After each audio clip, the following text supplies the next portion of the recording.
begin with the question of what can you tell us about whether 37 is going to be between the pipes tomorrow night or not? Well, I'm not telling you if he's between the pipes. No way. No, he's back. He obviously had some family things he had to look after.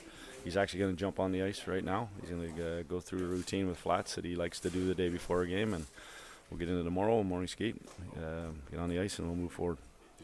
As you go into this game, I don't know if you have butterflies or not, because you ran enough games on your own last year. But does it feel different going into this one this season? Yeah, there is obviously the whole camp has been a little bit different. Having to talk to you guys every day is, but at the end of the day, it's I've been around a while, and a game's a game, but it's special. It's especially against Edmonton. For me and my history with them. But at the end of the day, you know what? Once that game starts, you're kind of right in the middle of everything, and all that stuff kind of goes out of the way. Asked a couple of players this. I mean, every game in the National Hockey League is a test. You can never, take anything for granted. But this is one of the elite teams. How different does that make this season opener, if at all? Yeah, well, you have to be ready to go. Like any game, you got to be ready to go. But obviously, they're one game away from winning the Stanley Cup. A tremendous second half that they had last year. They have two of the most, probably the two of the elite players in the world. You have to be ready to go, and it isn't just a handful of guys being on our team being at their best. It's all of our guys being ready to go, and it's all those those little details that we've been stressing through training camp, through practice, the hard work we've put in here in the last couple of weeks. Is that now we gotta do it on a consistent basis, shift after shift, against a really good hockey team. The Oilers, I guess, showed that it's not always how you start, but how you finish. They didn't have a great start last year, and obviously probably didn't like the way it ultimately finished, but they did get to Game 7. Is that something to guard against as well? That's a team that probably wants to make sure they don't start their season the way they did a year ago? Yeah, I mean, you can ask them. I mean, I got my own things I'll be worrying about here. That at the end of the day, like I said, they got off to a slow start, but then they were obviously one of the best teams in the league for that long stretch in the second half.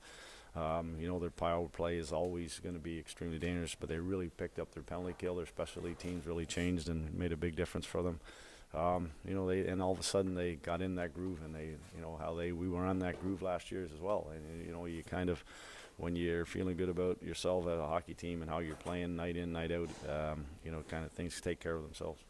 Based on what you worked on yesterday, Scott, what are the finer points, the details that you'll be looking for first and foremost tomorrow night?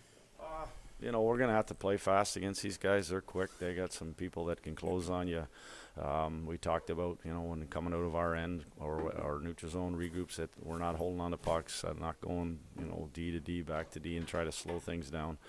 We want to play fast. We want to make them defend. You're going to keep 29 and 97 away from having offensive opportunities, try to make them play in their end of the rink. And the more we can do that, and not just those two, they've got a lot of good hockey players in that team. We want them to defend a heck of a lot more than we have to.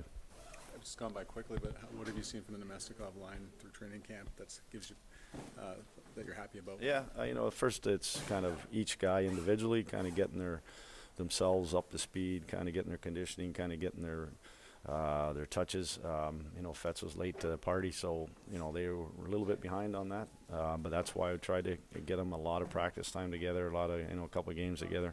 I think Fetz is up and running now, and so I feel good about that group. They also, we've had a conversation. They have to recognize that they're probably going to see 29 or 97 tomorrow, and that's a big responsibility. No different than what Lowry, if he has to do it, or if Scheif, they have to do it. You have to know what your responsibilities are when you don't have the puck, and then vice versa. Make them make the other team defend, and they all have good puck skills. They all have good offense themselves, instincts. So try to, as much as possible, win that zone battle where you're in their opposition and more than you're in ours. Scott, you coached the D-men last year. Just how difficult is it in today's modern game for blue liners to kind of score from the blue line compared to maybe a bygone era? Like we saw Colin Miller scored 3 in the preseason. Yeah. He's got that big shot, but it has become more difficult, right, with guys blocking shots. Goalies are bigger, all that sort of thing. Yeah, and there's a lot more teams kind of defending with 5 in big layers, and you got to get it by people.